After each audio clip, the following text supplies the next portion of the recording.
Alright, what's going on, fuckheads? This is Kevin the Full Metal Ginger. I got another Unholy Gospel for you. This is definitely going to be a tale of intrigue and adventure. This is going to be detailing time I took a little road trip to Knoxville, Tennessee to catch up with the Summer Slaughter Tour in 2014. Fucking awesome show, awesome trip, bunch of crazy shit happened. So, yeah, let's fucking get into this. Let's do a boarded global flatline. Need some more boarded for goddamn sure. That's for goddamn sure. Alright.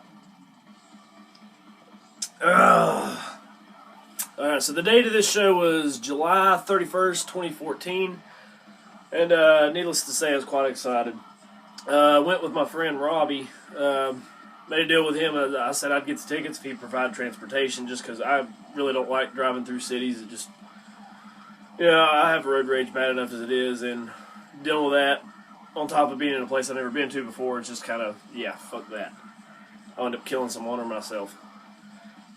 Which very nearly happened anyway, but we'll get to that in a minute. So anyway, I met Robbie at my parents' house. I drove over there and he met me there, and we went from there, drove up the mountain, went to a little Taco Bell, stopped in there for a minute, and that's the only food we had all day. So that was probably about 11 o'clock. We're heading on over to the other side of North Carolina, getting into Tennessee, driving through the Tennessee Gorge on the other side of, driving right towards the border on I-40, going through the gorge. Now, if you've never been through the gorge, man, I highly recommend that you do so, because that's a really, really cool place if you get the time to do it or the chance to do it. Really nice views. I mean, it's just fucking sheer mountains, sheer cliffs, and it's just really, really nice drive. Now, the sketchy thing about this was, for those of you who have never been, it's two-lane interstate, 2 lanes going this way, 2 lanes going the other way.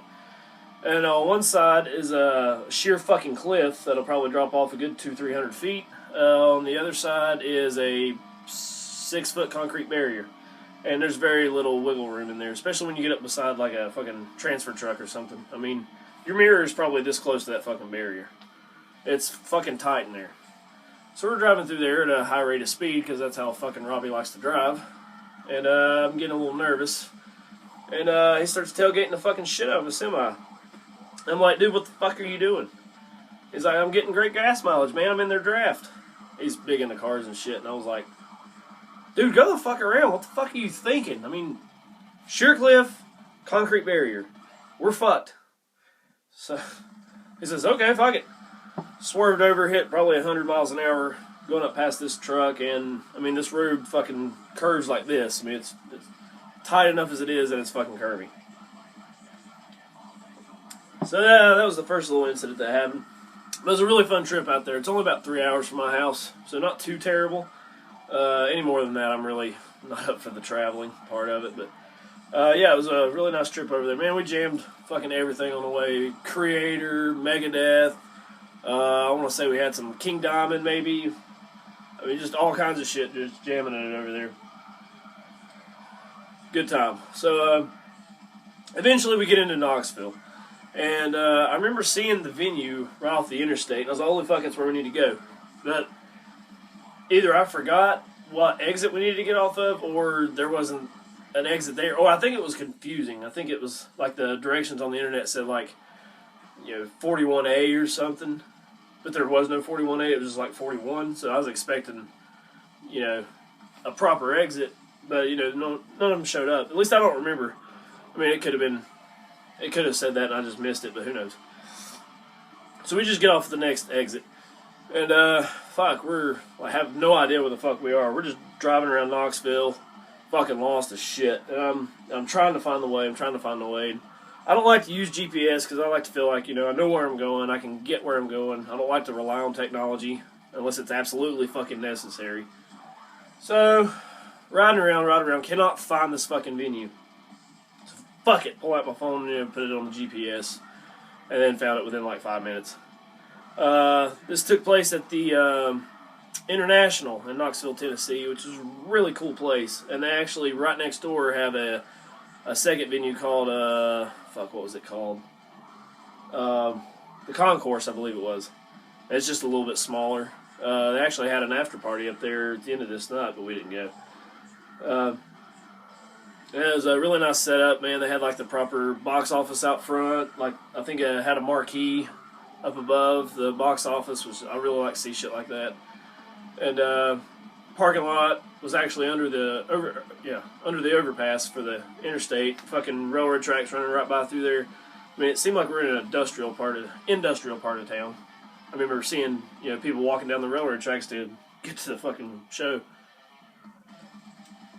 So we go stand in line to get in, and I guess we got confused. Someone said, "All right, everyone, go to the will call line if you need tickets." But everyone in the line was going over there, and I was like, "Well, I guess we have to go too," even though I got the tickets online. So we go stand in that line forever, and I was like, we don't need tickets. Why are we standing in this fucking line? So we go kind of hang out, just wait for them to open up the doors. And I think Robbie ended up asking the bouncer, was like, "Hey, can we go in or what? Like, what the fuck?" I was like, "Yeah, dude, the fucking door opened 15 minutes ago." We're like, "God damn it." So yeah, that was kind of irritating. But we finally go in. Check this place out. It has it's just kind of like a flat room. Had a bar right when you walked in. And there was a balcony that went across. It's more like a catwalk. I don't remember it going all the way to the back end of the club. I'm probably wrong, but yeah, it was just like a walk-up catwalk type of thing. And before we even got to the door, the first band was already playing. I've talked about them before, like a kind of a local act, I'm assuming. And they just kind of sucked. I mean, they didn't fit the bill. They didn't fit, the whole fucking death metal vibe of Summer Slaughter. And their singer was really fucking annoying. Like at one point asking, "Hey, you guys want to see me get naked?" And everyone's like, "No, please don't." Yeah.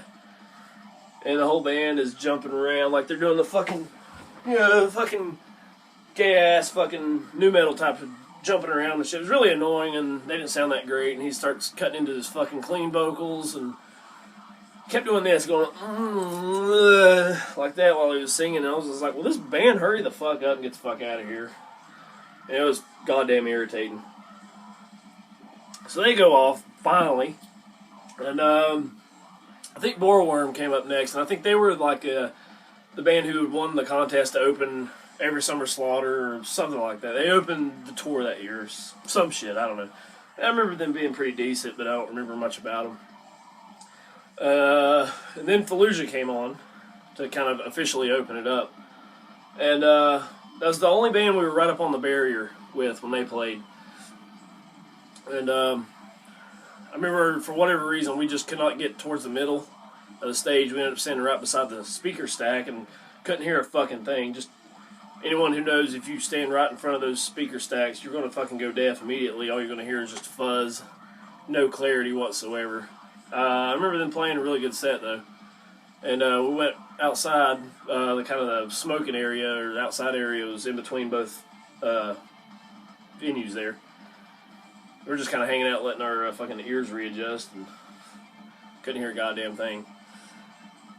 But it finally, eased off. We're hanging out in there, and I was starting to get a little hungry. I was like, let's fucking see what they got over here to eat. Just a little fucking tiny tent with maybe, I want to say like those little carts that people push around in New York selling hot dogs and shit, in a big city. I want to say that's what was there. But, I went up, okay, hot dogs, way too expensive. Slice of pizza was like fucking $7. I was like, yeah, fuck that. Because all the money I had was fucking going to merch. And food for later, so I had to kind of hold off on that. The only thing I bought out there, outside of fucking merch, was like a couple bottles of water. That's all we really had all day. This venue opened up at 2 o'clock, and we were there till past 11, I want to say. So no food in all that time. Just water. Alright, so Within the Ruins, I think, was playing, but I didn't really watch their set too much. Just not really my type of music. So we kind of hung out for the most part outside. Went back in. Who played after that? Decrepit Birth, I think, played after that. Fairly certain. Yeah, and they were a really cool band. I've been wanting to see them live for a very long time, so it was really cool to get to see them play. Played a great set. Fucking tore the place up. Origin came on after them. And I don't know the name of the channel or anything, but if you go on YouTube and type in Origin in Knoxville, Tennessee, they're doing a silent wall of death while they play Portal. And just briefly, after the fucking wall of death, you can see me walking back. Now, here's a funny story about that. So they go to do the wall of death, and Robbie's like, "You want to fucking do it?" I was like, "Yeah, let's go fucking do it." Never done a wall of death before, so we go line up on one side, and we're on the very fucking end.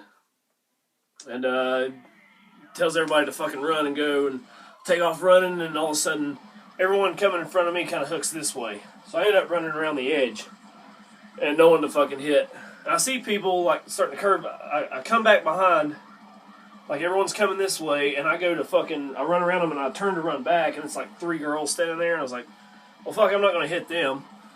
And then I start walking around trying to find someone to kill, and then by then everyone's kind of breaking it up. So I missed the whole fucking thing. But if you watch that video, if you look it up, you can see me come walking back. Everyone comes together. We're on the back end.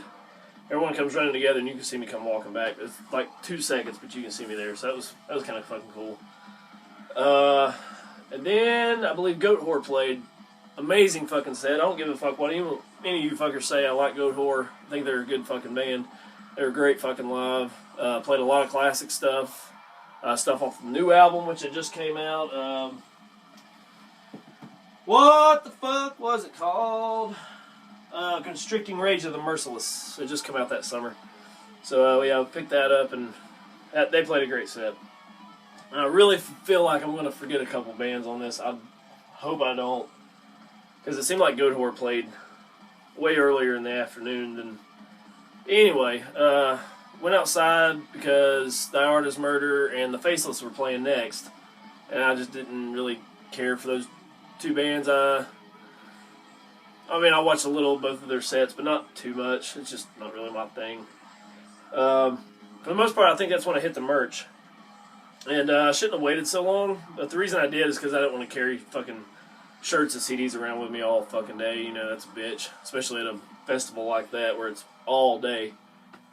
So I kind of hit the merch booth then, and then fucking every fucking booth I went to was sold out of the shirt I wanted, except for 1 or 2. That was kind of bitch.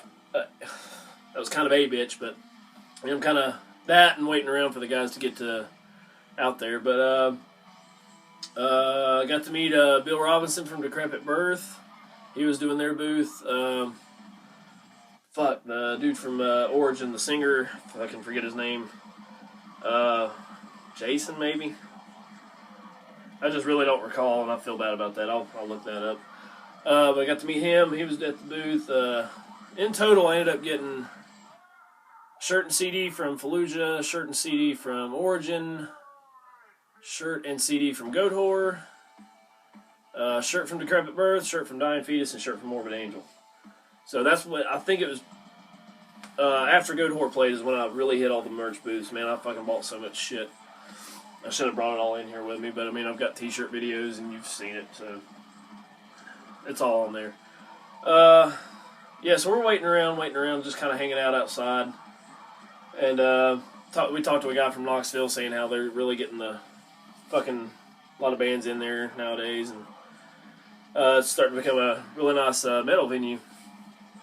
And then he took off to go watch The Faceless, I want to say. So we're building up anticipation. Building it up big time, because I fucking waited years at this point to see Dying Fetus. And they were the main selling point for me going to this tour.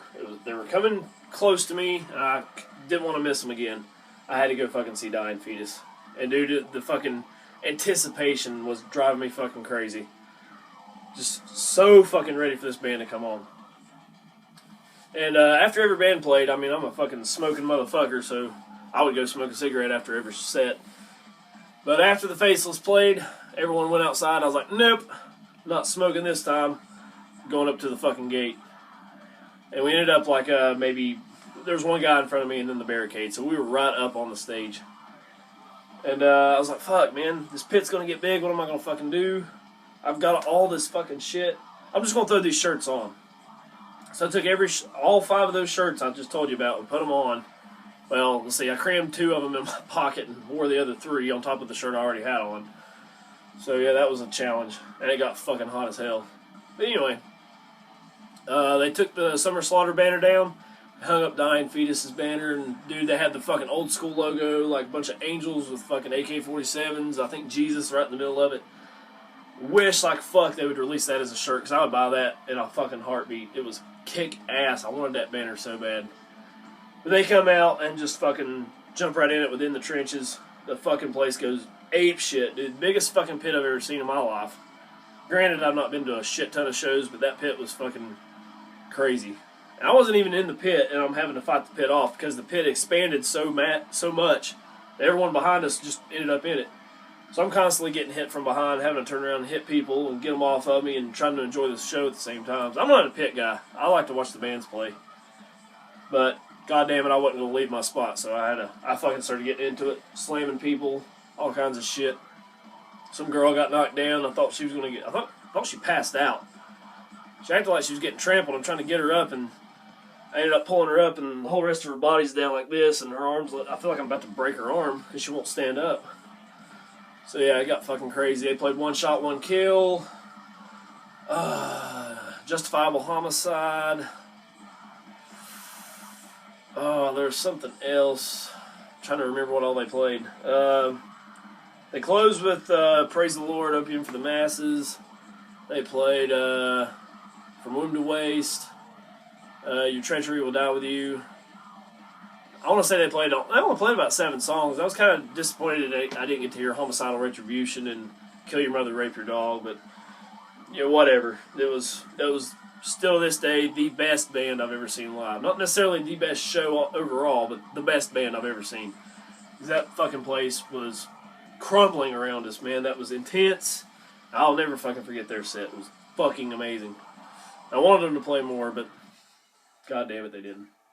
So anyway, everyone's going out, and we knew it was going to be fucking forever before Morbid Angel played. I know how them fucking headliners do. They going to take their sweet goddamn time. So, I look over at Robbie. He's like, dude, I'm fucking burning up. I'm taking all these shirts off. Remember, I had 4 shirts on at the time. And I've sweated in them. So I go to, let's see if I can use an example. Let's just say this is my shirt, okay? Okay, I have it like this. And as I go to pull it up, they get stuck. And it's stuck over my head. And so, like, I just have to reach down like this and grab them and just finally pull them over. And it snapped over. Like, it just finally broke loose, and I pulled them off like that. And I was like, shit, I fucking hit something. I hit something pretty good because, you know, my arm kind of came over pretty hard. And I look over, and there's this girl standing there like this. And I was like, oh, fuck, I'm so fucking sorry. I mean, I fucking popped her right in the fucking face, pretty much. I was like, I'm so fucking sorry, I didn't mean to hit you. And she just goes, just fucking staring at me like that. I was like, well, fuck, I'm sorry, I didn't mean to fucking hit you. But, I mean, if you're going to be a bitch about it, you know. I probably shouldn't feel that way. I still feel bad about it now. I mean, at least fucking acknowledge that I'm trying to apologize to you, but, you know, I guess, whatever. And then I'm waiting around for her to get her boyfriend or something to try to come kick my ass, so that never happened, thankfully, because I was pretty wore out by then, and I'm a lover, not a fighter. So, yeah, I mean, at this point, I'm fucking exhausted. Robbie's exhausted. We've been there all fucking day. Morbid Angel came out and played. I was expecting them to play a lot off Elude Divinum Insanus, whatever the fucking name of that shit album is. But they really didn't, man. They played a lot of really old stuff. They played, let's see, Maze of Torment. They played Immortal Rights. What's that one off of Blessed Are the Sick? I can never remember. Sorry, you know, I'm not fucking prepared as usual. Yeah, Fall from Grace. Played that. Played some off Domination. I mean, all their early albums, they really got into those and played quite a bit of shit off of them. They played a pretty decent set, man. I really enjoyed it. I'd rather seen the original lineup, with Pete Sandoval and whatever. I'd actually like to see the Domination lineup with fucking Eric Rutan, but yeah, whatever. So, didn't seem like they played too terribly long, and we left the venue, and they were having an after party, like I said, over at the concourse next door, and we were like, fuck that shit, because it's already going to be like 2 o'clock in the morning before we get home, as it is, so we skipped out on that, get in the car, the fucking entire parking lot's blocked off because everyone's safe for that after party. And they didn't leave an opening for people to get out. So Robbie said, alright, fuck this. We're kind of up on a slope like this. It slopes down to the asphalt road. And it's just like, you know, rocks and shit. Like, they build up to keep the, you know, from running all the rain from running all the dirt out. So Robbie just fucking, he's in his fucking Subaru Forester and just fucking drove down that shit. It was like, fuck yeah, let's get the fuck out of here. And we get up to the road and trying to find the interstate, and of course, I-40 going eastbound back to North Carolina is right off the fucking club. I don't know how the hell we missed the exit. We got on that exit 2 minutes after leaving the club. And I was like, well, fuck, we could have saved all that time driving around. Whatever. We go like 5 miles down the road, and we're like, dude, we got to find something to eat. Pulled into a McDonald's, and I swear to God, that was the best fucking McChicken I've ever had in my fucking life. We got like 10 of them, ate them all within 10 minutes. It was so fucking good. And then driving back, hitting all these small towns and shit, driving back through the gorge, get across the North Carolina line, all that kind of shit, and listen to that Goat Whore album all the way back. It was just a really cool fucking way to end the day. Just like the old school sound of metal, just driving back. I mean, there's no one on the road. It's fucking a great trip back. And we're coming back, and you'd think I would have known this as many times as I've been through that area, but there was we looked up, we started seeing smoke. Holy fuck, the fucking forest burning down? Like, what the fuck? It wasn't like this when we came through. And we're getting closer, and it looks like there's a fire right on the middle of the interstate. Like, we're about to drive into a fucking fire. And I'm like, holy shit, what are we going to fucking do? You know, we're both, like, tripping out. Like, you know what I mean? There's nowhere to pull off, you know? Just drive straight through this shit. We're getting closer and getting closer. And mind you, none of us were on fucking anything. We didn't drink or smoke any weed or anything like that. We're getting closer and getting closer. And we come around the last bend. And there's this little store that sits there, and I'd forgotten all about it. And they shine spotlights up the side of the mountain. I mean, the mountain is at an angle like this. The store sits down here, and it was shining spotlights. So it was reflecting off the trees for like miles back. We thought it was fucking smoke. So yeah, that was the last fucking weird thing that happened. Rained the whole way back. Robbie dropped me off at my parents' house probably 1:30 in the morning. I get my car, come on back to my house, and it was the end of an exhausting, amazing fucking trip, and I'll never forget it. Great fucking trip, and I'd love to go back there. And the fucking International in Knoxville is a great city, great venue. Love to go back. So yeah, that's my fucking story. If you sat through it this fucking long, you're a champ, I tell you that much. Hopefully to do more. I want to do more of these. I would like to get back to doing them in front of the fire pit. We'll see how it goes. We've been getting a lot of rain, so I'm assuming the burn ban is over, but I've just got to find time to do it. So, yeah, dudes, really appreciate you hanging out. I will see you again. Biatch!